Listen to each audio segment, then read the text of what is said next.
এটি এক গরিব দর্জিনের গল্প, যে নিজের পরিশ্রমের মাধ্যমে পরিবারের ভরণ পোষণ করত। সে একটি ছোট সেলাইয়ের দোকান চালাত এবং পুরো মহল্লায় তার সেলাইয়ের প্রশংসা করা হতো। তার সেলাই এত নিখুঁত ছিল যে গ্রামের সবচেয়ে ধনী জমিদারের বেগমও তার কাছ থেকে জামাকাপড় সেলাই করাতেন। একদিন দর্জিন দেখল যে তার সেলাই করা কাপড় প্রস্তুত হয়ে গেছে, কিন্তু জমিদারের বেগম তা নিতে কাউকে পাঠাননি। তার বাবা খুব অসুস্থ ছিলেন আর তাকে ওষুধ আনতে যেতে হতো। তাই সে নিজেই কাপড় নিয়ে হাবেলিতে পৌঁছল। সেখানে গিয়ে দেখল বেগম সাহিবা এখনও আসেননি। সে 1 ঘন্টা অপেক্ষা করল। তারপর অবশেষে বেগম সাহিবা সিঁড়ি বেয়ে নামতে লাগলেন। বেগম সাহিবা গায়ে লাল শাড়ি পরেছিলেন, গলায় ভারী গহনা ঝুলছিল, আর তিনি বেশ অহংকারী ভঙ্গিতে হাঁটছিলেন। তিনি একপাশে তাকিয়ে কটাক্ষের সুরে বললেন, এইবার সেলাই করতে অনেক দেরি করে ফেলেছ তুমি। দর্জিন আতঙ্কিত হয়ে সঙ্গে সঙ্গে ব্যাখ্যা দিল, বেগম সাহিবা, আমি 2 দিন আগেই সেলাই শেষ করে ফেলেছিলাম। ভাবলাম আপনার কাজের লোক এসে নিয়ে যাবে, কিন্তু যখন কেউ এলো না তখন নিজেই নিয়ে এলাম। বেগম সাহিবা ঠোঁট চেপে রাগ প্রকাশ করলেন এবং বিরক্তির সঙ্গে বললেন, এই সাকিনাকে আসতে দাও, তখন ওকে জিজ্ঞেস করব। তারপর তিনি এক এক করে জামাকাপড় খুলে দেখতে লাগলেন। কিছুক্ষণ পর তার রাগ কিছুটা কমল এবং তিনি প্রশংসাসূচকভাবে বললেন, সেলাই বেশ ভালো হয়েছে, পরে দেখব ফিটিং ঠিক আছে কিনা। দর্জিন স্বস্তির নিঃশ্বাস ফেলল, ভাবল এবার বুঝি সে তার শ্রমের মূল্য পাবে। কিন্তু ঠিক তখনই হাবেলির এক কোণ থেকে চিৎকার আর শোরগোল শোনা গেল, যেন বড় কোনো অঘটন ঘটেছে। সব কর্মচারীরা সেখানে দৌড়ে গেল, কেউ লাঠি হাতে নিল, কেউ মোটা ডান্ডা। বেগম সাহিবা অস্থির হয়ে উঠলেন এবং দারোয়ানকে ডেকে জিজ্ঞেস করলেন, কি হয়েছে। দারোয়ান আতঙ্কিত কণ্ঠে বলল, বেগম সাহিবা, বাগানে এক বিশাল ইচ্ছাধারী নাগ দেখা গেছে। সে এক গাছের গায়ে লেপ্টে ছিল। সৌভাগ্যবশত মালি তাকে দেখে ছালে, শীঘ্রই তাকে ধরে ফেলা হবে। এ কথা শুনে হাবেলির সবাই একত্রিত হল। দর্জিনও আতঙ্কিত হয়ে পড়ল, কিন্তু তার মজুরির চিন্তা ছিল প্রবল। সে কাঁপা কণ্ঠে বলল, বেগম সাহিবা, আমার টাকা দিয়ে দিন, আমি যেতে চাই। বেগম সাহিবা একবার তার দিকে তাকালেন, তারপর উদাসীন ভঙ্গিতে বললেন, হ্যাঁ, আমি সাকিনার হাতে টাকা পাঠিয়ে দেব, আরও কিছু কাপড় সেলাই করতে হবে তোমার কাছে। দর্জিনের সমস্ত আশা ভেঙে গেল। সে মন খারাপ করে বেরিয়ে এলো। মনে মনে বুঝে গেল, গরিবের পরিশ্রমের মূল্য কখনো সহজে মেলে না। সে হাবেলি থেকে বেরিয়ে পাশের খালা রুকাইয়ার কাছে ধার চাওয়ার জন্য চলে গিয়েছিল। কিন্তু খালা তাকে তিরস্কারের দৃষ্টিতে দেখল এবং রেগে বলল, আমরা কি ব্যাংক যে তোমাকে প্রতিবার ধার দেব। তবে তার বড় মেয়ে নগিনা বেশ দয়ালু ছিলেন। তিনি দর্জিনকে টাকা দিয়ে দিলেন। দর্জিন তাকিয়েছিল এবং দ্রুত টাকা ফেরত দেওয়ার প্রতিশ্রুতি দিল। বাড়ি ফিরে সে তার বাবার ওষুধ কিনে কিছু সবজি আনল। তার বাবা খাটে শুয়েছিলেন এবং ছোট ভাই সোহেল টিউশন থেকে ফিরে এসেছিল।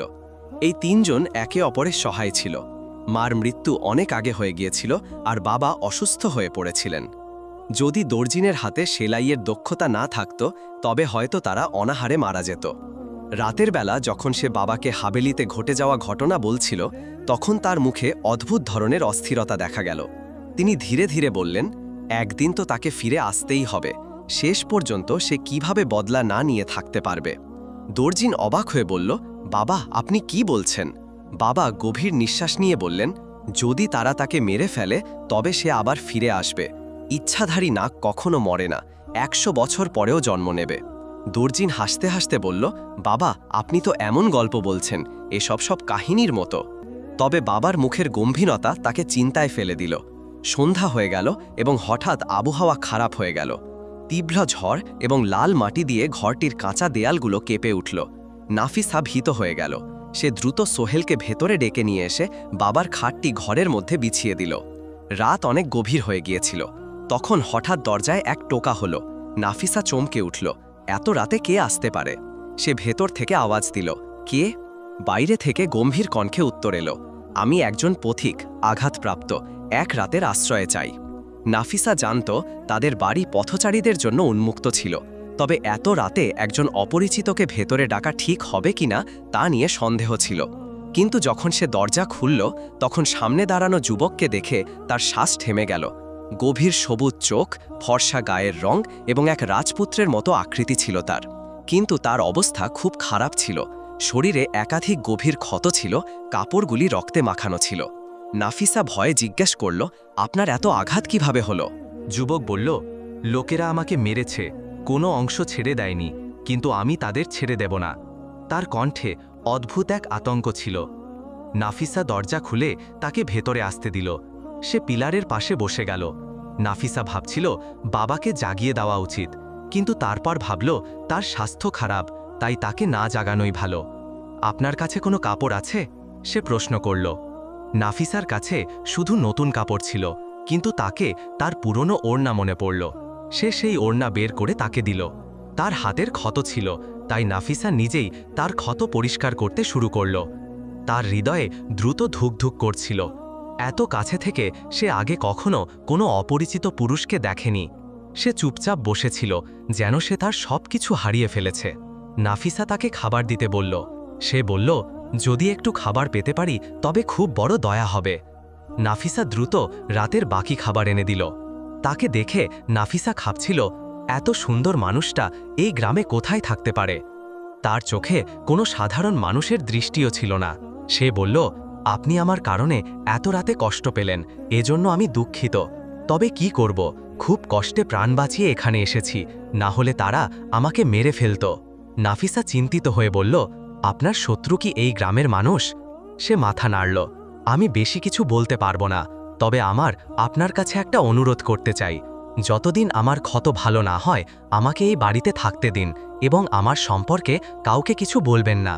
হ্যাঁ, নাফিসা চিন্তা না করেই বলল, আপনি যতদিন চান এখানে থাকতে পারেন, আমাদের বাড়িতে কেউ আসে না। সে তীব্র দৃষ্টিতে তাকে দেখল, তারপর মেঝেতে শুয়ে পড়ল। সম্ভবত তার দেহটি অনেক ক্লান্ত ছিল। নাফিসাও তাকে তাকিয়ে তাকিয়ে ঘুমিয়ে পড়ল। সকালে তার চোখ খুলতেই সে ভয়ে সোজা উঠে গেল। বাড়িতে সেই অজ্ঞাতনামা যুবকের কোনো চিহ্ন ছিল না। সে তো বলেছিল 3 দিন থাকবে, কিন্তু হঠাৎ কোথায় চলে গেল? এই ভাবনা চিন্তা করতে করতে সে বাবা এবং সোহেলের জন্য নাস্তা প্রস্তুত করতে শুরু করল, কিন্তু তার মন অস্থির ছিল। ঠিক তখনই তার বাবা তাকে ডেকে বললেন, নাফিসা, চায়ের কাপ নিয়ে এসো। সে তার কাছে গেল। বাবা অবাক হয়ে তার দিকে তাকালেন। এগুলো কি ধরনের অদ্ভুত দাগ? বাবা গম্ভীর কণ্ঠে বললেন।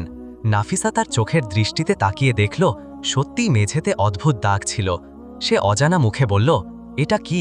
আমি জানি না, আপনি বলুন, আপনি তো বেশি অভিজ্ঞ। বাবা গভীরভাবে নিঃশ্বাস নিয়ে বললেন, এ ধরনের দাগ মাঠে দেখা যেত, যেখানে নাগের বাস ছিল। মনে হচ্ছে এখান থেকে কোনো নাগ পিছনে চলে গেছে। বাবার কথা শুনে নাফিসার মুখের রং উড়ে গেল, কিন্তু পরক্ষণে সে হেসে উঠল। বাবা, আপনিও? নাগ হাভেলিতে ছিল, এখানে নয়। আপনি কি আমাকে ভয় দেখানোর চেষ্টা করছেন? বাবা গম্ভীরভাবে বললেন, ভয় দেখাচ্ছি না মেয়ে, আমি আমার জীবনে অনেক কিছু দেখে এসেছি। এই দাগগুলোর মতো মনে হচ্ছে নাগেরই হবে। নাফিসা তার কথা হালকাভাবে নিল, কিন্তু তার মনে কিছু প্রশ্ন ঘুরতে লাগল। সে ভাবছিল, সে আসলে কে ছিল, কোথায় চলে গিয়েছিল?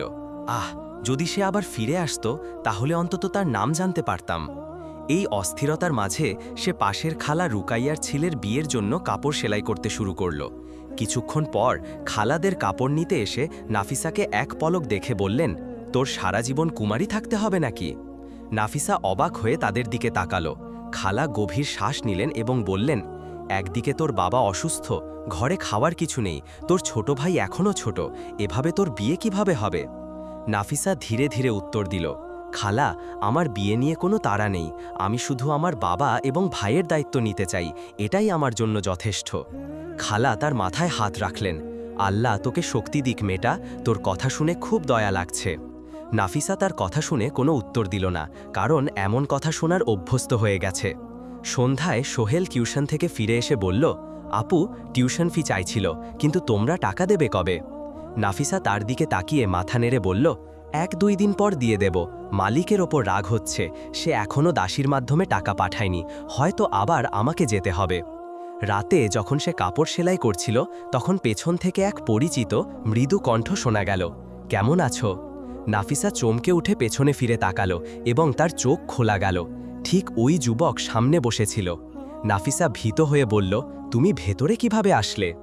সে দরজার দিকে ইশারা করল, যেখানে দরজা খোলা ছিল। নাফিসার পায়ের নিচে মাটি সরে গেল। সে তো সোহেলকে বলেছিল দরজা ভালো করে বন্ধ করতে। ভয় পেয়ে সে তাড়াতাড়ি দরজা বন্ধ করল। নাফিসা তাকে জিজ্ঞেস করল, তুমি তো বলেছিলে 3 দিন থাকবে, তাহলে কোথায় চলে গিয়েছিলে? যুবক একটু হাসল এবং বলল, তুমি কি আমার অপেক্ষা করছিলে?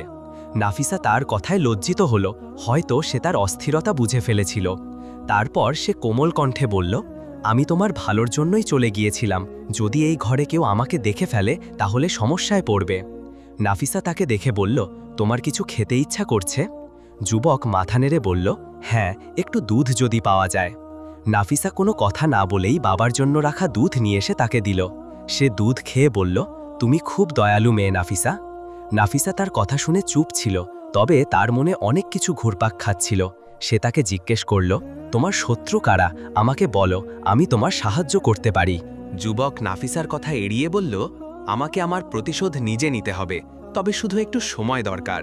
নাফিসা তার সঙ্গে কথা বলতেই এত ব্যস্ত ছিল যে সে আব্বার ডাক শুনতে পায়নি। মরিয়ম, মরিয়ম! বাইরে থেকে আব্বার কণ্ঠ শোনা গেল। নাফিসা দ্রুত উঠে ভেতরে চলে গেল। আব্বা বললেন, বেটা, এতক্ষণ বাইরে বসে কার সঙ্গে কথা বলছো? আমি স্পষ্ট শুনতে পাচ্ছিলাম। নাফিসার হৃৎপিণ্ড দ্রুত ধুকধুক করতে লাগল। সে এক পলক দেখে বুঝল সেখানে কেউ ছিল না, যুবক চলে গিয়েছে। নিজেকে দ্রুত সামলে নিয়ে বলল, আব্বা, কাউকে কিছু বলছিলাম না, আপনি ভুল বুঝেছেন। আব্বা চিন্তিত কণ্ঠে বললেন, না, আমি দেখেছিলাম, মনে হচ্ছিল কেউ তোমার সামনে বসেছিল। নাফিসা কঠিনভাবে তাকে বুঝিয়ে বলল যে এটা তার ভ্রম ছিল। যখন আব্বা ঘুমিয়ে পড়লেন তখন নাফিসা আবার বাইরে আসলো, কিন্তু সেখানে কাউকেই দেখতে পেল না। তার দুঃখ হল যে যুবকটি না জানিয়ে চলে গেল। সকালে যখন নাফিসা নাস্তা তৈরি করছিল তখন আব্বার চিৎকার শোনা গেল, মরিয়ম, এখানে আসো, দেখো। নাফিসা বাইরে এসে দেখল সেই অদ্ভুত দাগগুলো আবার উঠানের মাটিতে ছড়িয়ে পড়েছে। আব্বা আতঙ্কিত হয়ে বললেন, মরিয়ম, তুমি তো বলেছিলে হাবেলিতে সাপ দেখা গিয়েছিল, কিন্তু এখন মনে হচ্ছে সে জীবিত এবং গ্রামে ঘুরছে।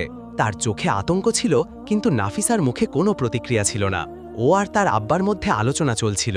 আব্বার বিশ্বাস ছিল যে হাবেলিতে দেখা সেই নাগ এখনও জীবিত এবং গ্রামে ঘুরছে। এই শুনে নাফিসা চিন্তিত হয়ে বলল, সেই সাপ তো মালি আর অন্যদের দ্বারা মারাই গেছে। কিন্তু আব্বা তা বিশ্বাস করতে চাইছিলেন না। সেদিন নাফিসা আব্বাকে বলল, মালকিন এখনও আমার সেলাইয়ের টাকা পাঠায়নি, আমাকে মিনা ভাবির টাকা ফেরত দিতে হবে, তাই আমি হাবেলি যাচ্ছি। সে সোহেলকে খাবার তৈরি করে দিয়ে পায়ে হেঁটে হাবেলির দিকে চলে গেল। রাস্তা কঠিন এবং নির্জন ছিল, তবে তার মনে হচ্ছিল কেউ তার পেছন পেছন আসছে। বাতাসে অদ্ভুত গুঞ্জন ছিল, চারপাশে ধুলোবালি উঠছিল। নাফিসা ফিরে তাকিয়ে দেখল সে তার সামনে দাঁড়িয়েছিল। তার চোখে সেই দীপ্তি ছিল যা সবসময় নাফিসাকে অস্থির করে দিত। সে হাসতে হাসতে বলল, তুমি যেখানে যাবে আমি সেখানে পৌঁছাবো। নাফিসা তাকে প্রশ্নভরা দৃষ্টিতে দেখল এবং বলল, তুমি হাবেলিতে কেন যেতে পারবে না? সেখানে কি কারোর সঙ্গে শত্রুতা আছে? সে মাথা নেড়ে বলল, শীঘ্রই তুমি সবকিছু জানতে পারবে, কিন্তু যতক্ষণ সত্যি সামনে আসবে ততক্ষণ হয়তো আমি এই গ্রামে থাকব না। নাফিসা আতঙ্কিত হয়ে বলল, আল্লাহ না করুক, তুমি সবসময় এখানে থাকো। তার হৃৎপিণ্ড দ্রুত ধুকফুক করতে লাগল, কিন্তু সে দ্রুত হাবেলির দিকে এগিয়ে গেল। যেই নাফিসা হাবেলিতে পৌঁছালো, মালকিন তাকে দেখে বলল, আমি তোমার টাকা দিতে ভুলে গিয়েছিলাম। এই সময়গুলিতে হাবেলিতে অনেক সমস্যা চলছে। মালকিন মাথা ধরা বসে পড়েছিলেন এবং সকিনাকে ডেকে বললেন, আমার রুম থেকে পার্স নিয়ে আয়। সকিনা নাফিসাকে রেগে গিয়ে তাকালো এবং যখন নাফিসা বের হচ্ছিল তখন পিছন থেকে বলল, তোমার এখনও শান্তি নেই? এখানে এত সমস্যা চলছে আর তুমি নিজের টাকা নিতে এসেছ? নাফিসা তীর্যকভাবে বলল, শরম কিসের? আমি তো বাড়ির খরচ চালাচ্ছি, আমাদের বাড়িতে খাবারের অভাব চলছে। সকিনা আবার তামাশা করতে গিয়ে বলল, এখানে তো মালকিনের ছেলেও স্বামী নিয়ে চিন্তা, পুরো পরিবার বিপদে পড়েছে। মালকিন বারবার বলছিলেন যে ভয় ছিল তা এখন বাস্তব হয়ে গেছে। 3 দিন ধরে হাবেলিতে কেউ কিছু খায়নি। এই কথা শুনে নাফিসা আরও বেশি চিন্তিত হয়ে পড়ল। কি এমন বিপদ ছিল যে হাবেলির লোকেরা খাবার পর্যন্ত খাচ্ছিল না? যখন সে বাড়ি ফিরল তখন দেখল চাচা ফজল আব্বার কাছে বসে আছে। তারা ধীরে ধীরে কথা বলছিলেন। নাফিসা শুনতে পেল চাচা ফজল বলছেন, কাল এক বড় সাপুড়ে আসবে। সে 7ম গ্রামে থাকে, 90 বছর বয়সী। যেখানে যায় সেখানে সাপের লুকানো স্থান বলে দেয়। নাফিসা এসব শুনে ভেতরে ভেতরে ভয় পাচ্ছিল। আব্বা বলছিলেন, খারাপ কাজের খারাপ ফল হয়। তাদের ভাবা উচিত ছিল যে 20 বছর পর সাপ ফিরে আসবে এবং বিশৃঙ্খলা সৃষ্টি করবে। তারা দুজন গভীর কোনো বিষয়ে আলোচনা করছিলেন, কিন্তু নাফিসাকে সেখানে আমন্ত্রণ করা হয়নি। পরের দিন খবর এলো যে সাপুড়ে গ্রামে পৌঁছেছে। পুরো গ্রাম সেই সাপটিকে খুঁজছিল যা হাবেলিতে ঢুকেছিল এবং যাকে মেরে ফেলার চেষ্টা করা হয়েছিল, কিন্তু সে আহত হয়ে কোথাও চলে গিয়েছিল। না তো হাবেলি না গ্রামে তার কোনো চিহ্ন পাওয়া যাচ্ছিল না। এর কারণেই জমিদার সাপুড়েকে ডাকিয়েছিল। আধি রাতে যখন নাফিসা বিছানায় শুয়েছিল তখন সে উঠোনে অদ্ভুত আওয়াজ অনুভব করল।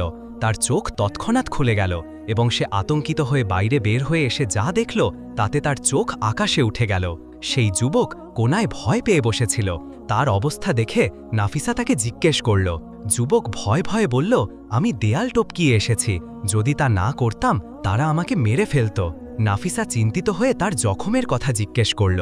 যুবক হালকা হাসি দিয়ে বলল, আমি ঠিক আছি, তবে তোমাকে একটা কথা বলতে চাই, তুমি খুব সুন্দর, ঠিক আমার রূপার মতো। এটা শুনে নাফিসা চমকে উঠল এবং জিজ্ঞেস করল, রূপাকে ছিল? যুবকের সবুজ চোখে কান্নার ছাপ ফুটে উঠল। সে বলল, ও আমার ভালোবাসা ছিল, তোমার চোখগুলো ঠিক তার মতো, তোমায় দেখে শুধু তার কথা মনে পড়ে। নাফিসার মন ভারাক্রান্ত হয়ে গেল। মানে সে অন্য কাউকে ভালোবাসত। নাফিসা মনে মনে ভাবল, আমি তো শুধু এক গরিব মেয়ে, এই সুন্দর যুবককে তো রাজকুমারীর সঙ্গে থাকা উচিত।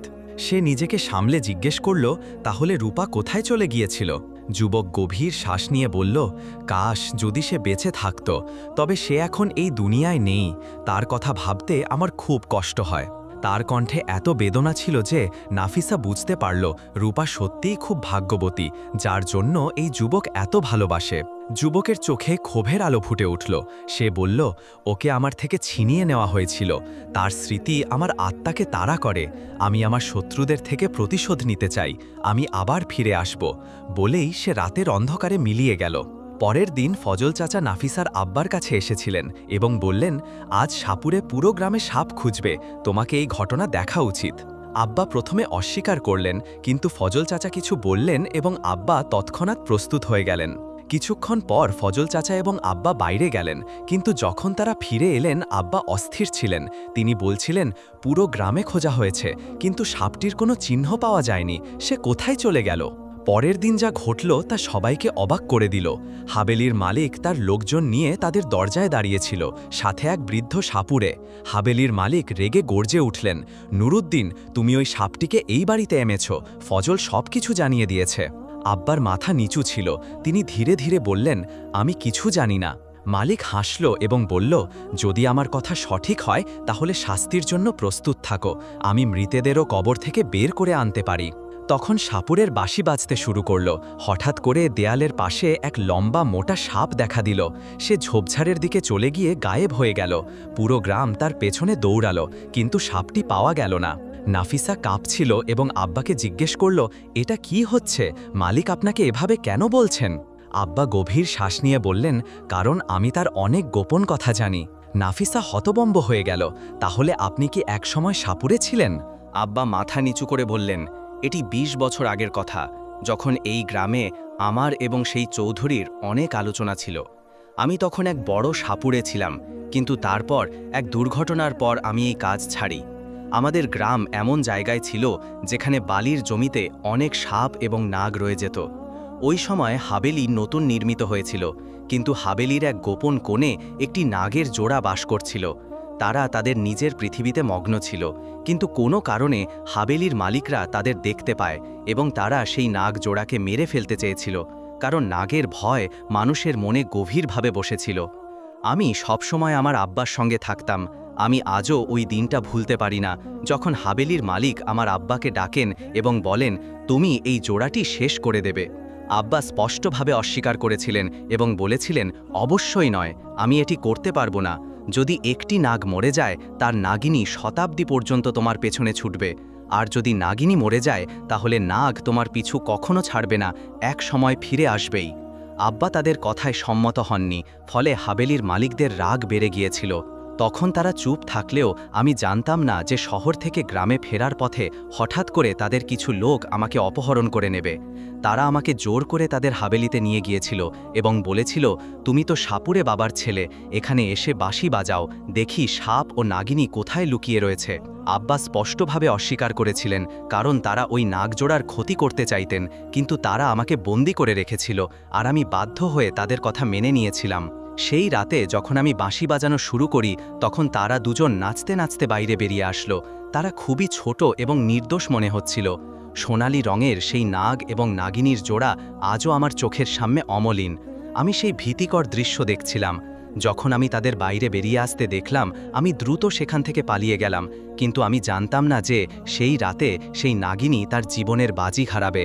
হাবেলির মালিকের নির্দেশে তার লোকেরা সেই নাগিনীকে হত্যা করেছিল, আর নাগ তার জীবন বাঁচাতে কোথায় পালিয়ে গিয়েছিল কেউ জানে না। তারপর হাবেলিতে উৎসব শুরু হয়েছিল, কারণ নাগ এবং নাগিনীর জোড়া হটানোর পর সেখানে আর কোনো বিপদ ছিল না। তারপর কয়েক বছর চলে গেল, হঠাৎ করে আব্বা মারা যান। আমি তখনও সেই কাজ চালিয়ে যাচ্ছিলাম, কিন্তু একদিন একটি বিষাক্ত নাগ আমাকে কামড়েছিল। আমি সেখানেই পড়ে যাই। সৌভাগ্যবশত সেই নাগের বিষ আমার পুরো শরীরে ছড়িয়ে পড়েনি, শুধু আমার পায়ের অংশ ক্ষতিগ্রস্ত হয়েছিল, আর আজ আমি বিছানায় শয্যাশায়ী হয়ে আছি। কিন্তু আজ যেটা ঘটেছে, যে নাগ আমাদের বাড়িতে এসেছে সে বুঝতে পেরেছিল যে আমাদের ঘরে সে নাগ রয়েছে। তার উপস্থিতি আমি বুঝতে পারি। আর যখন তুমি আমাকে প্রশ্ন করেছিলে এই গাছের ওপর যে চিহ্নগুলো আছে তা কিভাবে এসেছে, অথবা যখন আমি তোমাকে জিজ্ঞেস করতাম এই চিহ্নগুলো কোথা থেকে এসেছে, তুমি এই সব বিষয়ে অস্বীকার করতে, কারণ তুমি জানতে না যে এই চিহ্নগুলো কোথা থেকে এসেছে। কিন্তু আমি তার উপস্থিতি এবং তার চিহ্নগুলো ভালোভাবে চিনতে শিখে গিয়েছিলাম। সে নাগ আমাদের ঘরেই ছিল। তারপর আমি তার জীবন বাঁচানোর চেষ্টা করেছিলাম এবং এ বিষয়ে কাউকে কিছু জানাইনি। আমি তাকে 2-3 বার দেয়ালে চলতে দেখেছিলাম, কিন্তু আজ সে এখান থেকে পালিয়ে গেছে। আমি জানি না এখন সে আমার কি করবে। আমি ভয় পাচ্ছি যেন কেউ তাকে মারতে না পারে, কিন্তু সে আগে থেকে অনেক বেশি শক্তিশালী হয়ে ফিরে এসেছে এবং হয়তো তার শক্তি দিয়ে সেই গ্রামে তছনছ করে দিতে পারে। পরদিন খবর এলো হাবেলির মালিক মারা গেছে, তাকে কোনো বিষাক্ত সাপ কামড়েছে। এই সংবাদ পুরো গ্রামে আলোড়ন সৃষ্টি করল। আব্বা তখন বললেন, আমাদের এই গ্রাম ছেড়ে চলে যেতে হবে, তার আগে যে আমাদের উপর দোষারোপ করবে। আব্বা খুব চিন্তিত ছিলেন, তাই আমি দ্রুত সমস্ত জিনিসপত্র গুছিয়ে নিতে লাগলাম। কিন্তু হঠাৎই আমার চোখ এক ঝলমলে সুন্দর বস্তুতে গিয়ে আটকালো। আমি সেটি হাতে তুলতেই আব্বা চিনে ফেললেন। এটি একটি হীরা, যা সেই নাগ আমাদের জন্য রেখে গেছে। আমার বিশ্বাস হচ্ছিল না। আব্বা হীরাটি হাতে তুলে নিলেন, তারপর সেটিকে সাদা কাপড়ে মুড়ে রাখলেন। আমরা সেই গ্রাম ছেড়ে শহরে চলে এলাম এবং নতুন জীবন শুরু করলাম। সেই নাগের দেওয়া হীরাটি আমাদের জীবন বদলে দিল। তার মূল্য কোটি টাকার সমান ছিল। আব্বার চিকিৎসা সম্পন্ন হলো। আমার ছোট ভাই সোহেল ভালো স্কুলে পড়াশোনা করতে লাগলো, আর আমি একটি বিশাল বুটিক খুললাম। কিছুদিনের মধ্যেই আমার বুটিক শহরের বিখ্যাত ও মর্যাদাপূর্ণ হয়ে উঠল। কেউ এখন কল্পনাও করতে পারত না যে আমি একসময় একজন দরিদ্র দর্জি ছিলাম, যে টাকার জন্য এদিক ওদিক ঘুরত। আব্বা একদিন আমাকে বললেন, এখন তুই বিয়ে করে নিজের নতুন জীবন শুরু কর। কিন্তু আমি কিভাবে তাকে বলতাম যে সেই সবুজ চোখওয়ালা নাগ আমার হৃদয়বন্দী করে নিয়েছে। সে যদিও একটি নাগ ছিল, তবুও সেই ছিল আমার জীবনের প্রথম ও একমাত্র পুরুষ।